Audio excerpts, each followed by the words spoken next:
Now, right off the bat, y'all, OG, what she is experiencing is colorism.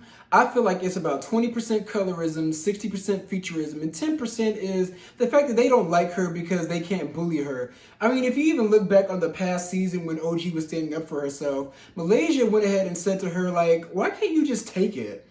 And OG was sitting there like, no, I'm not going to take it because OG is able to stand 10 toes down and stand tall on her own.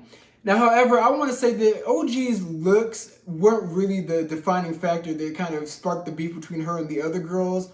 I would like to say that it all started back on OG's first season because unlike a lot of the girls that come on this show and fall off, OG actually did her research, and coupled with the fact that she has past trauma as a kid for people coming for her looks, OG came on the show sitting on ready. She came on the show like just ready for anybody to come for her features, her fashions, and her overall looks. So in turn, whenever she met Malaysia and Evelyn, she was on defense mode because she was just waiting for them to come for her, and she went ahead and beat them to the chase.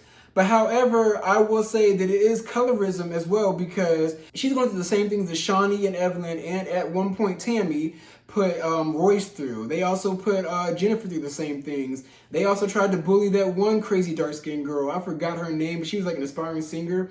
And they don't even forget about Mika Claxton as well. There was a consistent pattern of them wanting the darker skinned girls to kind of fall in line and be the sidekick and kind of treat them like you should be happy to just be here at this point. Like that is the overall feeling that they conveyed with the darker skinned girls on this show. Another thing that annoyed me was Kristen trying to compare how she was treated towards OG, saying that they were the same skin tone. First of all, Kristen, you and Jennifer are white women dipped in chocolate. Like, let's keep it real. You guys have like the silky hair and you guys have like the quote unquote Eurocentric features that are accepted in overall society. With Jennifer, Kristen, and Malaysia, who bleached her skin, they are going to get a pass in the overall society and also to these athletes because, yeah, they're darker skinned girls, but they have the features to pass. You guys make fun of OG for her features and how her overall looks, coupled with the fact that she can't dress to y'all's standard, which I gotta be honest, OG used to look a fool. I'm not even gonna lie to y'all. Like she was not the best dressed, but she has gotten better over time. And I also personally feel another thing that would enhance OG's look is the fact that she should rock natural hair. Like that would really frame her face a lot better. But overall, what OG is experiencing is colorism and featureism.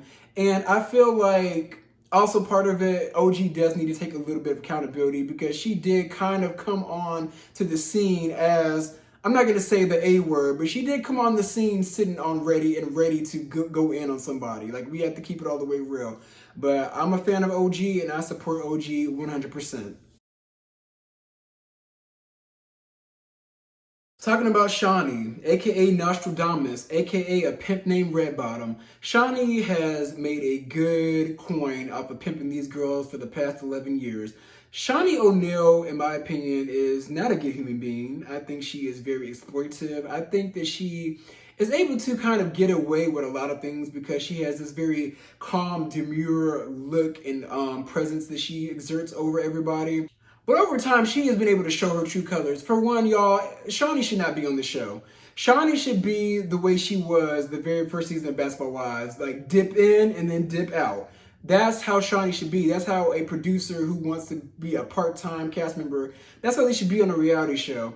I didn't like the fact that Shawnee really overexerted herself on this show towards, I want to say, the second or third season of Basketball Wives. One thing that I can't stand about Shawnee is that she gives so much privilege to Evelyn. Like, Evelyn can act a complete monkey fool to everybody. But whenever somebody exerts the same actions that Evelyn has, Shawnee's automatically done with them and they're off the show. Shawnee, one thing also pissed me off last season was saying that, oh my God, you guys are just too invested. You're too invested into this show. And I'm just like, isn't that the whole point of having a reality show? Isn't that the whole point of having a hit show on television? Like, any black person would be grateful and thankful to have a hit reality show or a show in general and have a whole entire audience of people across this country be invested in it. But yet she's looking down on us because now we're calling her out. Now she is the issue. Now she's the problem. Now we see that. And I don't like how this show is just like one big PR move. Really, this season is just one big PR cleanup. And that's why it's so boring, because it's very inauthentic. Last season, all of y'all showed us who you were. You showed your true colors last season. So stop trying to act all brand new this season like, oh, now you understand colorism, but yet you're negating the fact that OG went through colorism. You can't, like, that makes no sense. Like, where do they do that at? The only thing I can give Shaunie is that in person she looks pretty, but on TV she's Nostradamus. I can't stand her at all. I don't like anything about her. I think she represents all the negative qualities of what a reality TV producer could be, and I think that she needs to be out of commission. And the sad thing is, Shaunie will probably never face her karma, because when this show ends, she's still going to be good. I mean, you can already see that she's even plotting her exit from this show.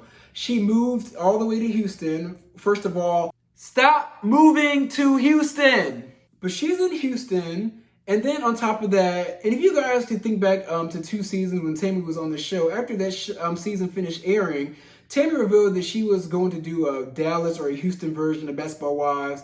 That's what Shaunie's about to do. She's about to completely wash her hands of this LA mess, because it's unsalvageable at this point. And she's going to bring up a new group of girls for the Houston version. And that's if VH1 gives her the green light. But they probably are, because VH1 is kind of... We're going to talk about VH1 at the end of this video. But overall, Shaunie, I don't like her. I don't see it for her, and I'm not featuring her. So now we're going to talk about Evelyn Hozada. Evelyn, I don't like her.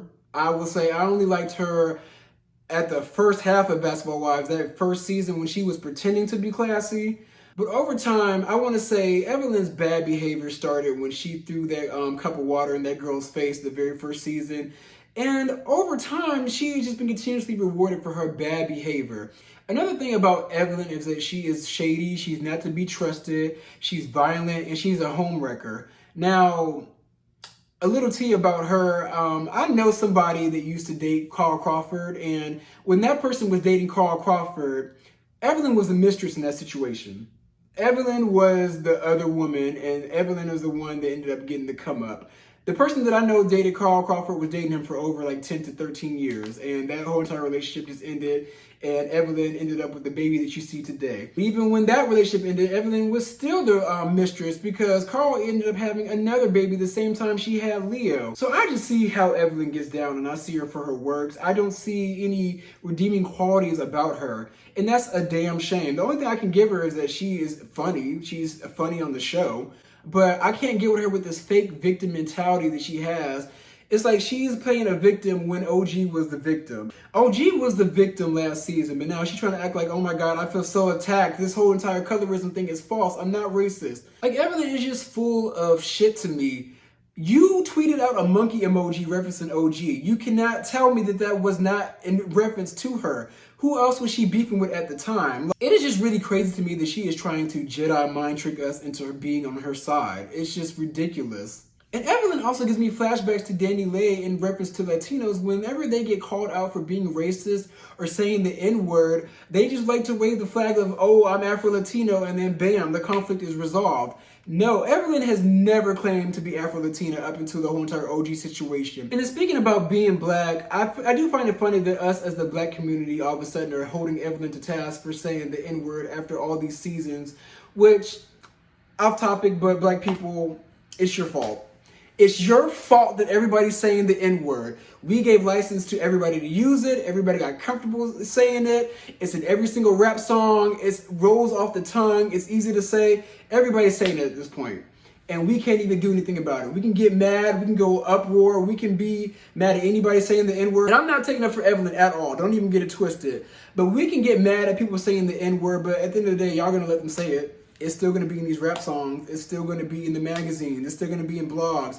It's still going to be used as a term of endearance, quote unquote. So overall, black people, like, I hate to even admit this because it just sounds anti-black, but we can't even get mad anymore because we're the ones that allow it.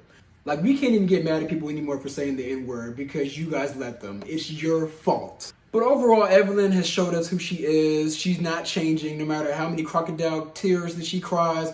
I don't believe it. I don't believe anything that they're trying to do on this season because it's not genuine. You girls all showed your complete ass and spread it wide open. So the door is closed on you guys trying to do an after school program and try to course correct all the mistakes that you guys made. Now I want to talk about VH1 real quick. Now this is not to bash you guys, but this is just to offer a few words of constructive criticism and a few questions and concerns.